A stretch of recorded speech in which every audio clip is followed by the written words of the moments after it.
जी, तो आज हम फिजिकल केमिस्ट्री का कंप्लीट एटॉमिक स्ट्रक्चर चैप्टर को रिवाइज करने वाले हैं, वो सारे फॉर्मूले जिन पे क्वेश्चन शॉर्ट आते हैं। तो अगर हम स्टार्ट करते हैं तो सबसे पहले बोर्स मॉडल के जो फॉर्मूले होते हैं जिन पे क्वेश्चन पूछे जा रहे होते हैं एनर्जी, रेडियस, वेलोसिटी के, उनको रिवाइज करते हैं। हाँ, अब इसमें भी जो क्वेश्चन जेई मेन में पूछे जाते हैं वो डायरेक्टली ऐसे होते हैं कि जो छोटे वाले फॉर्मूलेज होते हैं, यानी कि जो प्रोपोर्शनैलिटी वाले क्वेश्चन होते हैं, जैसे कि Z square by N square से ई प्रोपोर्शनल है, फिर R N square by Z square से प्रोपोर्शनल है, फिर वी जेड बाई एन से प्रोपोर्शनल है।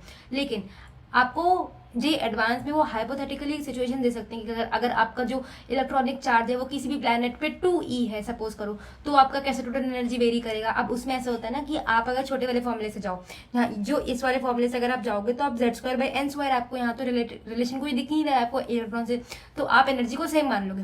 बट अगर हम प्रॉपरली इस फॉर्मूले से जाएं तब हम देख सकते हैं कि e पावर 4 है, यानी कि ये इलेक्ट्रॉन की फोर्थ पावर से रिलेटेड है। दैट मीन्स अगर हम 2e कर देंगे तो वो e पावर 4 यानी कि 2e पावर 4 यानी कि 16 टाइम्स हो जाएगा जो हमारी टोटल एनर्जी है। बट अगर आप छोटे वाले फॉर्मूले से जाओगे तो आप पहली बार के लिए आप अपना आंसर गलत लगा सकते हो, बट आपको ऐसे नहीं करना है कि आपको बड़े वाले फॉर्मूले याद ही कर लेने, क्योंकि वो जनरली जेई मेंस में आपके साथ ऐसे नहीं कर रहे होते। वो जेई एडवांस में आपको हाइपोथेटिकल सिचुएशंस दे रहे होते हैं, अगर h का वैल्यू 2h हो जाए, 3h हो जाए तो कैसे कैसे होगा। तो आपको एक बार ध्यान में रखना है कि आपकी जो एनर्जी का फॉर्मूला है, रेडियस का फॉर्मूला है, वी का फॉर्मूला है, वो सारी चीजें आपकी कैसे कैसे रिलेटेड है किस किस टर्म्स के साथ। जैसे अगर हम देखेंगे तो रेडियस वाले में ये 1/e स्क्वायर है, यानी कि inversely proportional to E square हो गया। अब वेलोसिटी में वो ई स्क्वायर से डायरेक्टली प्रोपोर्शनल है।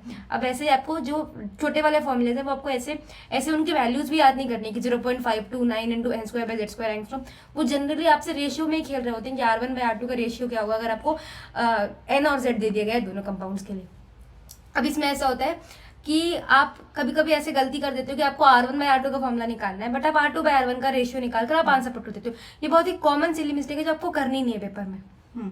ठीक है, एंड अपनी यूनिट्स का ध्यान रखना है कि उन्होंने किस यूनिट में पूछा है। तो अब अगर हम नेक्स्ट टॉपिक पे चलते हैं, दैट इज हाइड्रोजन स्पेक्ट्रम, जिसपे क्वेश्चन शॉर्ट आते ही आते हैं। तो या तो वो आपसे वो सीरीज पूछ रहे होते हैं कि लाइमन है, बाल्मर है या क्या है, या वो आपसे एनर्जी के टर्म्स में कैलकुलेशन करवा रहे होते हैं। हाँ, अब इसमें भी एक चीज बहुत इंपॉर्टेंट हो जाती है, वो ये होती है कि जो आपकी लाइट्स निकल रही होती है, जैसे कि लाइमन सीरीज में अल्ट्रावायलेट लाइट निकल रही होती है, बामर सीरीज में विजिबल स्पेक्ट्रम में होती है लाइट, एंड पास्चन में इंफ्रारेड होती है। अब इसके बाद भी जो ब्रैकेट सीरीज होती है, पी फंड सीरीज होती है, उसमें भी आपकी इंफ्रारेड लाइट्स ही हो रही होती है। बट जनरल केस में वो आपसे बामर सीरीज वाला पूछ रहे होते हैं कि विजिबल लाइट कौन से स्पेक्ट्रम में होती है, तो वो उसका आंसर बामर होता है। तो ऐसे थ्योरेटिकल पॉइंट्स बहुत सारे ऐसे चैप्टर्स आ सकते हैं, एंड डेफिनेटली आपके फिजिकल केमिस्ट्री में से रीसेंट पैटर्न्स के हिसाब से 30% ऑफ द क्वेश्चंस आपके थ्योरेटिकल वाले हो रहे हैं, स्टेटमेंट टाइप हो रहे हैं।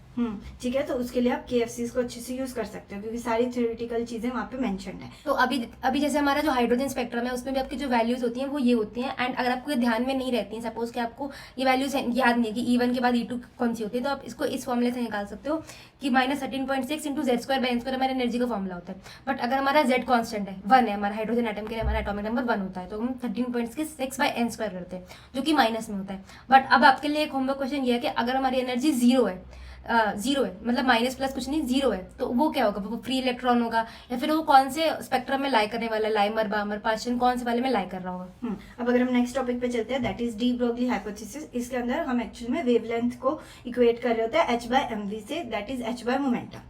हाँ, अब इसमें भी ये फॉर्मूला बहुत इंपॉर्टेंट हो जाता है कि वो आपसे ऑर्बिट पूछ रहे होते हैं कि कौन सी ऑर्बिट में ये इलेक्ट्रॉन लाई कर रहा होगा, जो आप 2πr equal to n lambda से निकाल रहे होते हैं। एंड देन जो इंपॉर्टेंट टॉपिक आता है that is Heisenberg uncertainty principle, जो कि हमें ये बोलता है कि हम exact position and exact momentum simultaneously calculate नहीं कर सकते। हम उसकी सिर्फ एरर की फॉर्म्स में वैल्यूज ले रहे होते हैं कि हम चेंज पता कर रहे होते हैं। हाँ, तो जो अब इसमें भी ऐसा होता है ना कि एग्जैक्ट पोजीशन अगर हम निकालेंगे तो मोमेंटम में कोई ना कोई एरर आएगा, एंड मोमेंटम अगर हम एग्जैक्ट निकालने की कोशिश करेंगे तो पोजीशन में कोई ना कोई एरर आएगा। तो अब इसके क्वेश्चन कैसे पूछ रहे होते हैं, तो इसके क्वेश्चन वैसे पूछते हैं कि फॉर्मूला हमारा होता है delta x into delta P. तो डेल्टा पी को हम m डेल्टा v लिखते हैं, greater than equals to h/4π। तो वो या करेंगे कि आपको डेल्टा एक्स दे देंगे, आपसे या तो डायरेक्टली मोमेंटम चेंज पूछेंगे, या वो कई बार चेंज इन वेलोसिटी पूछते हैं, तो आप मास ऑफ इलेक्ट्रॉन वहां पुट करके निकालोगे, और उसके अंदर अब मिनिमम वेलोसिटी या मिनिमम चेंज इन पोजीशन निकाल रहे होते हैं क्योंकि that is greater than equal to h/4π होता है। हाँ, तो आप मिनिमम वैल्यू निकाल लोगे इसको इक्वेट करके। हाँ, अब इसके बाद एक और टॉपिक होता है हमारा इस एटॉमिक स्ट्रक्चर वाले चैप्टर में, जो होता है फोटो इलेक्ट्रिक इफेक्ट, जिसमें हम आइंस्टाइन की फोटो इलेक्ट्रिक इक्वेशन पढ़ रहे होते हैं, जो होती है kinetic energy is equal to h minus work function. Phi हमारा वर्क फंक्शन होता है, और वो किसी मिनिमम थ्रेशोल्ड होता है जिसके बाद फोटो इलेक्ट्रिक इफेक्ट शो करेगा कोई भी मेटल। हाँ, तो अब इसमें ग्राफ बहुत इंपॉर्टेंट होता है, जिसका आंसर, जिसका सोल्यूशन आपको बिंग आइटन ऑफिशियल वाले टेलीग्राम पर भेजना है सॉल्व करके, जिससे कि आपका रिवीजन बहुत ईजी हो जाए। फोटो इलेक्ट्रिक इफेक्ट वाला टॉपिक दोनों में बहुत इंपॉर्टेंट है, फिजिक्स में भी इंपॉर्टेंट है एंड केमिस्ट्री में भी बहुत इंपॉर्टेंट है। एग्जैक्टली ठीक है। अभी हमने सारे फॉर्मूला जो इंपॉर्टेंट होते हैं, जिनके PYQs आते हैं, वो डिस्कस कर लिया है। अब आपका होमवर्क किया कि ये जो जितने भी हमने फॉर्मूला डिस्कस किए ना, इनको आप अच्छे से एक बार रिवाइज कर लोगे एंड जो PYQs है उनको एक बार देख लोगे कि कैसे टाइप के क्वेश्चन पूछे जाते हैं, जिससे आप अच्छे से कॉन्फिडेंस ले सकते हो चैप्टर के अंदर। ठीक है, तो एक इंपॉर्टेंट चीज कि जो थ्योरेटिकल पार्ट है एटॉमिक स्ट्रक्चर का, वो आपको KFC नोट्स में अच्छे से शेयर किया गया है। सारे इंपॉर्टेंट पॉइंट्स जो कि स्टेटमेंट बेस्ड क्वेश्चंस में पूछे जाते हैं, या आपके जितने भी वो असर्शन रीजन वाले क्वेश्चंस में पूछे जाते हैं, वो सारा पार्ट KFC नोट्स में कवर्ड है, जिसको आप ले सकते हो एंड वो सारी डिटेल्स आपको डिस्क्रिप्शन में मिल रही होगी। हाँ, और इसके नोट्स भी आपको बीइंग एट इन प्राइम रिसोर्सेज वाले ड्राइव पे मिल जाएंगे। एग्जैक्टली। अभी के लिए चलते हैं, रिवीजन कर लेना। All the best. तो अभी हम फिजिकल केमिस्ट्री का सॉल्यूशंस चैप्टर रिवाइज करने वाले हैं। सारे इंपॉर्टेंट फॉर्मूलेज जिन पे क्वेश्चन शॉर्ट आते हैं, आप PYQs में देख सकते हो, वो सारे फॉर्मूला एक बार फास्ट हम रिवाइज करने वाले हैं। तो सबसे पहले जो फर्स्ट टॉपिक होता है, important topic, that is routes law, जिसके अंदर हमारे पास मिक्सचर दिया होता है A एंड B का, एंड हम उनके वेपर प्रेशर मिक्सचर में कैलकुलेट कर रहे होते हैं। तो अगर मेरा PA की बात की जाए, that is vapour pressure of A in the mixture, is equals to होता है pure vapour pressure P0A into में mole fraction of A। Similarly PB होता है P0B, that is pure vapour pressure of B into में mole fraction of B। हाँ, तो अगर हम इसको देखेंगे तो P टोटल हमारा हो जाएगा दोनों का summation P0A XA plus P0B XB। अब इसमें ग्राफ बहुत इंपॉर्टेंट हो जाता है, उससे हम निकाल रहे होते हैं कि कोई जो कंपोनेंट, कोई भी सोल्यूशन है वो हमारा पॉजिटिव डिविजन शो करने वाला है या फिर नेगेटिव डिविजन शो करने वाला है। वो सारी चीज़ें आपके KFC वाले नोट्स में बहुत ही प्रॉपरली, कि कौन से जो जनरल केसेस होते हैं कि आपके कौन से वाले पॉजिटिव शो करते हैं, कौन से वाले नेगेटिव शो करते हैं, वो प्रॉपरली आपको दिया हुआ है। अब आपके जो क्वेश्चन आ रहे होते हैं JEE मेन में, वो जनरली ऐसे दे रहे होते हैं कि आपको वो सारे सब कुछ नहीं दे रहे होते कि आपको P0A भी दे दिया, XA भी दे दिया, P0B भी दे दिया और XB भी दे दिया। तब आप कैसे निकालोगे हमारा P टोटल? तब आप ऐसे निकालोगे कि जो ये वाली चीज़ होती है ना, ये वाला फॉर्मूला, इसका एक बहुत बहुत अच्छी सी ट्रिक है कि आप जब भी किसी भी जो भी आपको निकालेगा, आपको सपोज P0A दिया और आपसे P टोटल या फिर कोई भी इन सब में से कोई भी कंपोनेंट पूछा है, तो ऐसा होता है कि P0A आपका पॉजिटिव में है, दैट मीन्स इसके साथ XA होगा, और जो भी कंपोनेंट नेगेटिव में है, जैसे P0B नेगेटिव में है, तो वो इंटरसेप्ट में आएगा। अब हम सेम केस इस वाले में देखते हैं, जब हमारा P0B पॉजिटिव है, P0B पॉजिटिव है तो XB आ रहा है, मतलब मोल फ्रैक्शन ऑफ B कंपोनेंट, और अगर हमारा P0A नेगेटिव है तो हमारा इंटरसेप्ट में P0A आ रहा है। हाँ। तो आप इसको ऐसे याद कर सकते हो, एंड ये बहुत ही ट्रिकी अप्रोच है। आपको अगर सारी की सारी वैल्यूज नहीं दी है एंड आपसे P टोटल पूछ रहे हैं, हाँ, और जनरली वो क्या करते हैं, वो A का मोल फ्रैक्शन लेते हैं। तो या तो आप करोगे कि आपके पास A का मोल फ्रैक्शन है, आप B का निकाल के करो, या आप डायरेक्टली वैल्यूज पुट कर दो, आंसर आ जाएगा। हाँ, क्योंकि जब मोल फ्रैक्शन निकालते हैं तो XA plus XB equal to 1 होता है, तो आप वहां से भी XB निकाल सकते हो। यस। एंड अब राउल्स लॉ का जो स्पेशल केस होता है फॉर गैसेस, वो होता है हमारा हेनरीज लॉ, जिसमें जो प्रेशर होता है वो होता है KH इंटू में मोल फ्रैक्शन ऑफ गैस। हाँ, इसमें X होती है हमारी सॉल्युबिलिटी ऑफ गैस। ठीक है, ठीक है। अच्छा, हाँ, अब इसमें क्वालिटेटिव प्रॉपर्टीज वाला सेक्शन बहुत इंपॉर्टेंट होता है। सोल्यूशन वाले पार्ट में यही दो तीन चीजें होती है, जैसे कि राउट्स लॉ हो गया, उसमें ग्राफ वाली चीज हो जाती है, पॉजिटिव नेगेटिव डिविजन्स वाली, या फिर क्वालिटेटिव प्रॉपर्टीज वाली चीज हो जाती है। और क्वालिटेटिव प्रॉपर्टीज डिपेंड करती है number of particles of solute पे, ना कि नेचर ऑफ सॉल्यूट पे। एंड इसके बेसिस पे हम ये 4 क्वालिटेटिव प्रॉपर्टीज पढ़ रहे होते हैं। RLVP, that is relative lowering of vapour pressure, freezing point depression, boiling point elevation and osmotic pressure. अब इन सारी चीजों के अंदर जो, क्योंकि हम नंबर ऑफ सॉल्यूट पार्टिकल्स की बात कर रहे हैं ना, तो उसमें वो चीज डिपेंड कर रही होती है हमेशा वेंट ऑफ फैक्टर के कंसेप्ट पे। अब बेंट ऑफ फैक्टर क्या होता है? बेंट ऑफ फैक्टर होता है observed moles upon theoretical moles. हाँ, अब इसमें भी ऐसा होता है कि उसमें 2 केसेस होते हैं, डिसोसिएशन होता है, फिर एसोसिएशन होता है। अब डिसोसिएशन में क्या होता है ना कि हमारे जो कंपोनेंट्स है वो किसी एक्स्ट्रा पार्ट्स में टूट रहे होते हैं, एंड एसोसिएशन में वो कंबाइन कर रहे होते हैं। तो डिसोसिएशन के लिए आई डिसोसिएशन होता है n-1 अल्फा प्लस 1, और आई एसोसिएशन होता है 1/n-1 इंटू अल्फा प्लस 1। अब इसके लिए KFC यूज हो रहा होता है कि अगर आप 1:2 टाइप है, मतलब अगर हमारा सोल्यूशन एक कंपोनेंट 2 कंपोनेंट्स में टूट रहा है आगे, तब हमारा जो आई होता है वो 1 प्लस अल्फा होता है। इससे आपकी कैलकुलेशन बहुत ज़्यादा ईजी हो रही होती है कि आपको n की वैल्यू बार बार पुट नहीं करनी पड़ रही है, वो डायरेक्टली आपको 1 प्लस अल्फा याद है। बट आप ये एसोसिएशन में नहीं लगा सकते हो, ये सिर्फ डिसोसिएशन वाले केस के लिए है। ठीक है। अब आई हमें पता चल गया वेंट ऑफ फैक्टर। अब हम डिस्कस करते हैं कि हम कैसे क्वालिटेटिव प्रॉपर्टीज को कैलकुलेट कर रहे होते हैं। तो फर्स्ट था relative lowering of vapour pressure. तो उसमें फॉर्मूला होता है delta P by P is equals to van't of factor into number of moles of solute divided by number of moles of solvent plus van't of factor into number of moles of solute. अब ये क्यों है कि हम इसको directly multiply नहीं कर सकते हैं, जो हमारा नॉर्मल रिलेटिव लॉवरिंग वाला होता है उसको हम कैसे रिलेट नहीं कर सकते हैं। इसमें ऐसा होता है ना कि जब हमारा आई होता है वो हमारा सिर्फ सोल्यूट पार्टिकल्स पे डिपेंड कर रहा होता है, सॉल्वेंट पे डिपेंड नहीं कर रहा होता है। और जो हमारा RLVP वाला फॉर्मूला होता है उसमें n सॉल्वेंट वाला टर्म आ रहा होता है, तो हम उसके साथ कंप्लीटली मल्टीप्लाई करके आई को, हमारी कैलकुलेशंस खराब हो सकते हैं, इसलिए हम सिर्फ सोल्यूट वाले पार्टिकल्स के साथ आई को मल्टीप्लाई करते हैं। जनरली स्टूडेंट्स क्या करते हैं ना, क्योंकि हमें आई के बारे में डिस्कशन नहीं की जाती बात ही कि एसोसिएशन डिसोसिएशन कुछ नहीं कर रहा हो रहा है, तब हम आई को 1 लेके चल रहे होते हैं, तब हमारा डेल्टा पी बाई पी क्या होता है, मोल फ्रैक्शन के बराबर होता है। बट जब हमें आई दिया जाता है तो स्टूडेंट्स डायरेक्टली मल्टीप्लाई कर देते हैं मोल फ्रैक्शन के साथ, जो गलत होता है। हमें सिर्फ नंबर ऑफ सोल्यूट के साथ मल्टीप्लाई करना है। देन अगर हम नेक्स्ट पे चलते हैं, that is boiling point elevation. उसमें हमारा जो बॉइलिंग पॉइंट है वो इंक्रीज होता है, तो कितना इंक्रीज होगा, that is delta T B equals to I into molality into M K B.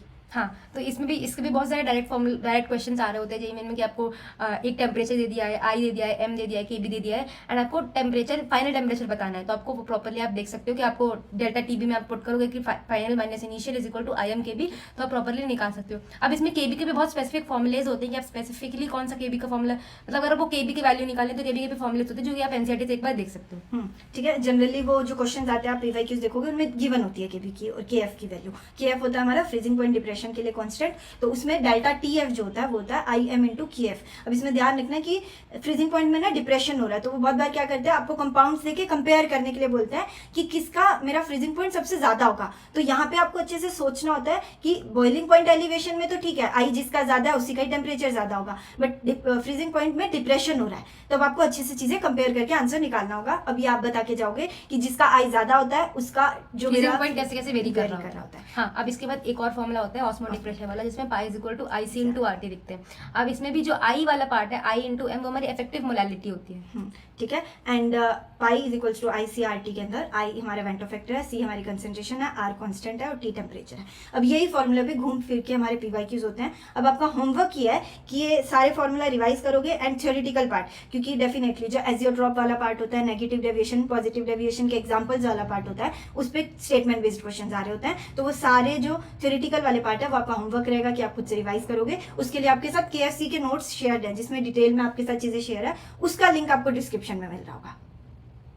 जी, तो अभी हम इलेक्ट्रोकेमिस्ट्री वाला चैप्टर रिवाइज करने वाले हैं, एंड इसमें जो कॉन्सेप्ट्स होते हैं वो डायरेक्टली फॉर्मूला होता है। इसमें सिर्फ 3 टॉपिक्स होते हैं आपको, जो बेसिक इलेक्ट्रोकेमिस्ट्री होती है, एक इलेक्ट्रोलिसिस वाला पार्ट होता है एंड एक हमारा कंडक्टेंस वाला पार्ट होता है। और बेसिक इलेक्ट्रोकेमिस्ट्री में हमारा नर्स इक्वेशन वाला पार्ट बहुत इंपॉर्टेंट होता है। तो अगर हम स्टार्ट करें तो इलेक्ट्रो पोटेंशियल ऑफ सेल होता है ई R P, reduction potential of cathode minus E reduction potential of anode.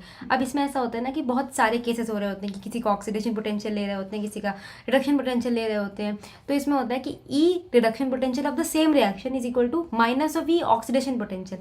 अब आपको रिएक्शन सेम रखनी है, ऐसा नहीं करने कि आप रिएक्शन चेंज कर रहे हो, क्योंकि आपकी अगर रिएक्शन रिडक्शन की है तो उसका नेगेटिव रिएक्शन इज ऑक्सीडेशन वाली रिएक्शन, बट अगर आप उसकी नेगेटिव रिएक्शन का रिडक्शन पोटेंशियल निकाल रहे हो तो वो सारी चीज़ें आपको बहुत कंफ्यूज कर रही होंगी। इसीलिए आपको रिएक्शन सेम रखनी है एंड आपको E R P is equal to minus of E oxidation potential, ये याद रखना है। अब अगर हम नेक्स्ट टॉपिक पे चलते हैं, दैट इज नर्स्ट इक्वेशन, जिसका क्वेश्चन शॉर्ट आप पेपर में देख रहे हो, तो क्योंकि जनरली ऐसा होता है वो आपको वैल्यूज देते हैं एंड आपसे पूछा जाता है या तो आपको ई सेल निकालना है या आपको ई नॉट सेल निकालना है, तो उसी चीज को हम अच्छे से अभी रिवाइज कर रहे होंगे। तो सबसे पहले तो ई सेल जो होता है वो होता है E not cell minus R T by N F L N Q. इसमें 2 इंपॉर्टेंट फैक्टर्स जो होता है वो होता है N, that is number of moles पूरी जो रिएक्शन में ट्रांसफर हो रहे हैं वो, and Q is the reaction coefficient. अब इसके अंदर जब जनरली हमें स्टैंडर्ड कंडीशंस दी जा रही होती है तो जो ई सेल की वैल्यू होती है वो होती है E not cell minus 0.059 by n log Q.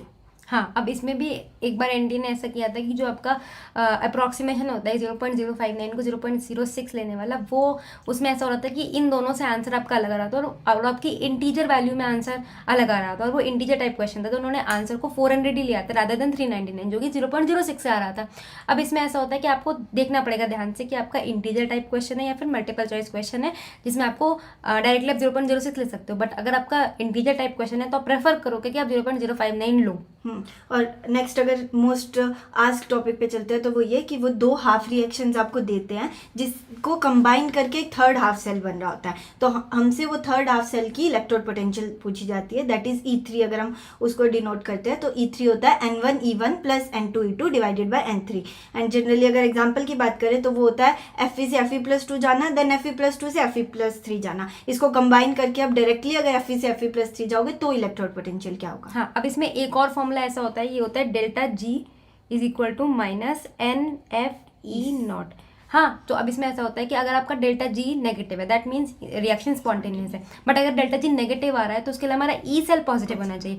तो इसीलिए आपको देखने का किसी भी स्पॉन्टेनिटी की रिएक्शन के लिए, स्पॉन्टेनियस रिएक्शन के लिए उसका ई सेल पॉजिटिव होना चाहिए, तभी उसका डेल्टा जी नेगेटिव आएगा। तो वो ऐसे ऐसे आपको डेल्टा जी दे देंगे, ई सेल पूछ रहे होंगे, या फिर ई सेल दे देंगे, डेल्टा जी पूछ रहे होंगे, तो वो ऐसे ऐसे कॉम्बिनेशन में आपसे क्वेश्चन पूछ रहे होते हैं। अब अगर हम नेक्स्ट कंसेप्ट पे चलते हैं, दैट इज इलेक्ट्रोलिसिस, जो कि बहुत इंपॉर्टेंट कंसेप्ट होता है। इसमें ये 5 फॉर्मूले लग रहे होते हैं जो कि लिखे हुए हैं, जो कि नंबर ऑफ इक्विवेलेंट्स के अराउंड घूम रहे होते हैं। तो number of equivalents equals to होता है weight divided by equivalent weight equals to n factor into mole equals to volume divided by equivalent volume equals to normality into volume and equals to Q by F। हाँ, तो इसमें भी जो Faraday's का जो law है, first law, उसमें हमारा W/E=Q/F मेजरली रोल प्ले कर रहा होता है, एंड मेजरली क्वेश्चंस में यही वाला फॉर्मूला यूज हो रहा होता है कि W/E=Q/F।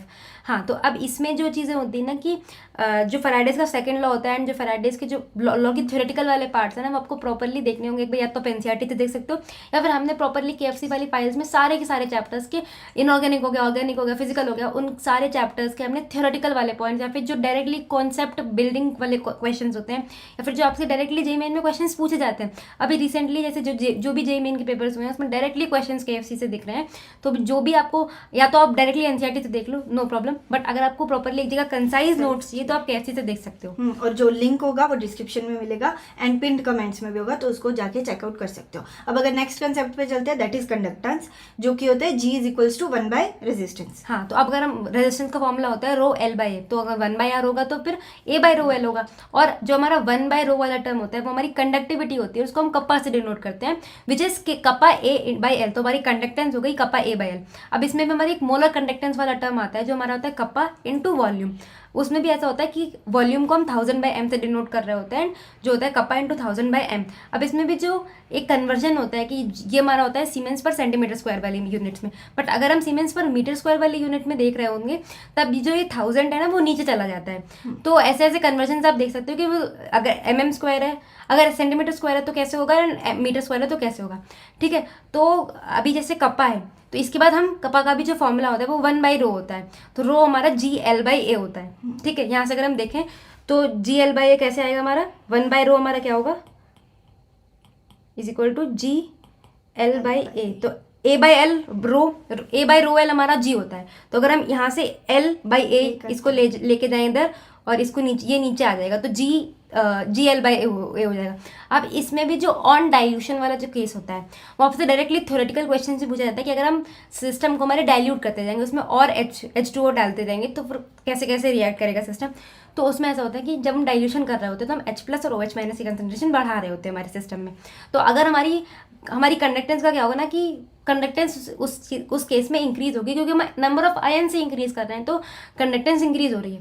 एंड मोलर कंडक्टेंस में भी यही होगा कि जो हमारी वॉल्यूम है ना वो बहुत ज़्यादा इंक्रीज हो रही है, एंड मोलर कंडक्टेंस हमारी कप्पा इनटू वॉल्यूम होती है।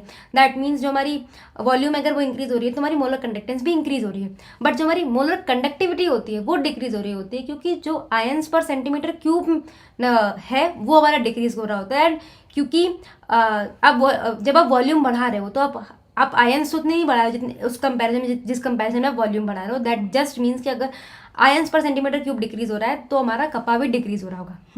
हाँ, अब इसमें एक और लॉ बहुत इंपॉर्टेंट जो होता है कोलरॉसिस लॉ।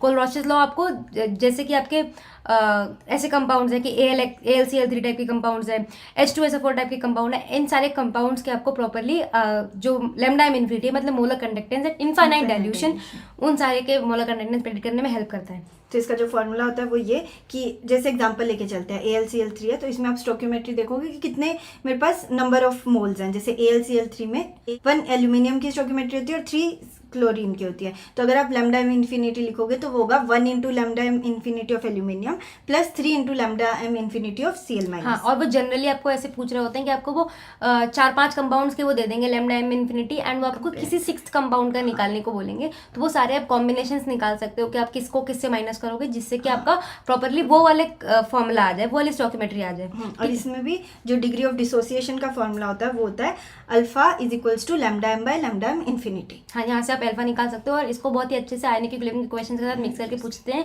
जहाँ पर वो C alpha square upon 1 minus alpha H plus की कंसेंट्रेशन कभी कभी पूछ रहे होते हैं, तो यहाँ से आप अल्फा का फॉर्मूला निकाल सकते हो। तो अभी इसमें भी एक ग्राफ बहुत इंपॉर्टेंट होता है जो हमारा होता है weak electrolyte and strong electrolyte का, वो आपका होमवर्क है एंड वो आपको बिंग एट इन ऑफिशियल वाली टेलीग्राम आईडी पर होमवर्क करके भेजना है प्रॉपर्ली, क्योंकि आप कमेंट्स में नहीं डाल सकते वो ग्राफ, इसलिए आपको प्रॉपर्ली वहाँ पे भेजना पड़ेगा, ठीक है। यस, ठीक है। एंड बाकी जो सारी थ्योरेटिकल वाले पार्ट है वो आपको KFCs में मिल रहे होंगे, उसका जो लिंक है वो डिस्क्रिप्शन में है, उसको चेक कर सकते हो। एंड इसकी रिवीजन अच्छे से कर लेना। अभी आपको सारे फॉर्मूलाज रिलेट करवा दिया, समझा दिए गए। अब आपका होमवर्क ये है कि अच्छे से रिवीजन करोगे एंड PYQs देख के आइडिया लोगे कि कैसे क्वेश्चन रिपीटेडली पूछे जा रहे होते हैं। हाँ, और ये जो इन सारे लेक्चर्स की जो PDF होती है ना, वो हमारी बिंग एट इन प्राइम रिसोर्सेज वाले ड्राइव पे अपलोडेड रहती है, और जिसको आप जाके देख सकते हो कि आपको अगर आपने उसको परचेज किया है तो आपके डायरेक्टली एडेड हो जाएंगे सारे के सारे रिसोर्सेज में। यस, ओके, रिवीजन कर लेना। ऑल द बेस्ट जी। तो आज हम marks booster session of chemical kinetics करने वाले हैं, जिसके अंदर हम हमारे +4 को शॉर्ट कर रहे होंगे, पक्का कर रहे होंगे, ठीक है। तो अभी अपने स्टार्ट करते हैं। तो इसके अंदर ना जनरली जो चीजें हम अभी के टाइम पे सही कर रहे होंगे वो ये, जो क्वेश्चंस बार बार आ रहे होते हैं, या तो zero order reaction, first order reaction, या nth ऑर्डर के फॉर्मूले यूज होते हैं, या अपने ग्राफ वाले क्वेश्चंस, या उसके साथ साथ जो वो अपना होता है ना अर्हेनियस इक्वेशन का फॉर्मूला लग रहा होता है। तो यही क्वेश्चंस घूम फिर के इस चैप्टर से आ रहे होते हैं एंड हम इसी के ही आज कंसेप्ट्स को रिवाइज करने वाले हैं। हाँ, और जनरली जो ये चैप्टर होता है केमिकल काइनेटिक्स वाला, वो बहुत ही शॉर्ट इसलिए माना जाता है क्योंकि इससे जो क्वेश्चंस आ रहे होते हैं वो बहुत ही डायरेक्ट हो रहे होते हैं, कुछ फॉर्मुलेस लगाने होते हैं एंड उससे बहुत डायरेक्टली आंसर आ जाता है। आपको बहुत ज्यादा कैलकुलेशन इसमें करनी नहीं पड़ती। अगर हम आरएनएस इक्वेशन के क्वेश्चन को साइड कर दे तो आरएनएस वाले में थोड़ी कैलकुलेशन होती है, बट वो भी फॉर्मुला बेस्ड ही होते हैं जनरली। हाँ, तो भी हम स्टार्ट करते हैं जीरो ऑर्डर रिएक्शन से। जीरो ऑर्डर रिएक्शन में हमारे पास दो फॉर्मुले होते हैं। दो फॉर्मुले में होता है हमारा एक एटी का, जहाँ minus KT plus A not होता है, और एक होता है टी हाफ का। अब टी हाफ में भी ए नॉट बाई 2K होता है। अब इसमें बता के जाना है आपको कि क्या ये कांस्टेंट रहता है या फिर ये वेरिएबल होता है। और इसमें आपका होमवर्क क्या है, इसमें आपको बता के जाना है कि टी कंप्लीशन क्या होता है। टी कंप्लीशन मतलब रिएक्शन को कंप्लीट होने में कितना टाइम लगने वाला है। एग्जैक्टली ठीक है। तो ए नॉट एटी वाली चीजों को हमेशा ध्यान रखना, वो कंफ्यूज करवा रही होती है। एटी हमारी फाइनल कंसेंट्रेशन होती है और ए नॉट हमारी इनिशियल कंसेंट्रेशन होती है। वैसे अगर हम फर्स्ट ऑर्डर रिएक्शन की बात करते हैं तो उसके अंदर एटी जो होता है वो ए नॉट ई की पावर माइनस KT होता है, ठीक है। तो वो सारी चीजें अब यहाँ पे ना आप डेप्थ में नहीं सोच रहे होगे कि ये डिराइव कैसे हुआ ये, क्योंकि वो आप जो बेसिक पढ़ते हो ना, रेट वाला formula DA/dt is equals to, उसके अकॉर्डिंगली चीजें आप डिराइव कर रहे होते हो, जो कि जैसे जैसे आप फॉर्मूला पढ़ रहे हो आपके बैक ऑफ द माइंड में आपको वो रिवाइज करनी है, ठीक है। तो AT is equals to A not E की पावर माइनस KT होता है। इसमें T हाफ की वैल्यू होती है 0.693/K, जो कि होता है ln2/K। एंड इसमें भी आप बता के जाओगे कि क्या ये ए नॉट पे डिपेंडेंट है या नहीं है। हाँ, और इसमें भी क्या होता है ना कि अगर हमारा जो टाइम पीरियड है वो n इंटू टी हाफ हुआ, मतलब किसी भी n के लिए टी हाफ टाइम्स लग रहे हैं, तो फिर हमारा जो AT होगा वो A नॉट बाई 2n होगा। एंड इसमें एक चीज बहुत ज्यादा ध्यान से देखनी है कि ये रिएक्शन कभी भी कंप्लीट नहीं होती है। इसका कंप्लीशन स्टेज कभी भी नहीं आता है। जैसे कि हमारा जीरो ऑर्डर रिएक्शन में कंप्लीशन स्टेज आता है, जिसका आपको बता के जाना है कंप्लीशन वाला टाइम। इस वाली रिएक्शन में कभी कंप्लीशन होता ही नहीं है, क्योंकि आप खुद सोचो ना कि अगर आप किसी भी नंबर को डिवाइड करते जाओगे 2 से, तो वो कभी एंड नहीं होगा ना। कभी भी एन, अगर एन हमारा इन्फिनाइट नहीं होता है जब तक हमारा, तब तक वो एंड नहीं होगा। और इन्फिनिटी टाइम के लिए तो हम रिएक्शन कभी कंप्लीट करा ही नहीं सकते। दैट मींस कि इन्फिनिटी टाइम तक कंप्लीट नहीं होगी रिएक्शन, ठीक है।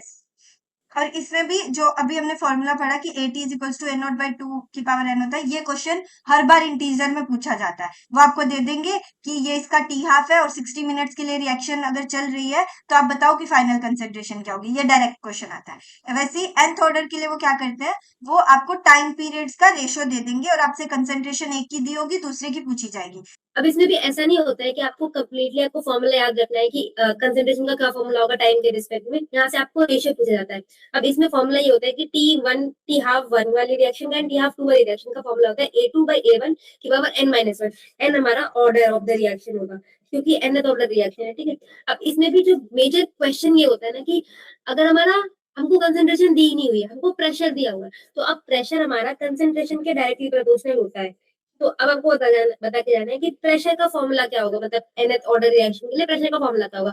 तो ये जो सारे होमवर्क हम आपको दे रहे हैं वो आपके रिवीजन के लिए है, एंड आपको प्रॉपर टाइम स्टैम्प्स के साथ कमेंट के जाना है कि आपका आंसर क्या आ रहा है, ठीक है। और इसके साथ साथ हमने zero order, first order, nth order का डिस्कशन कर लिया। सेकंड ऑर्डर रिएक्शन के अंदर हमारी क्या इक्वेशन बन रही होती है वो भी आप बता के जाओगे।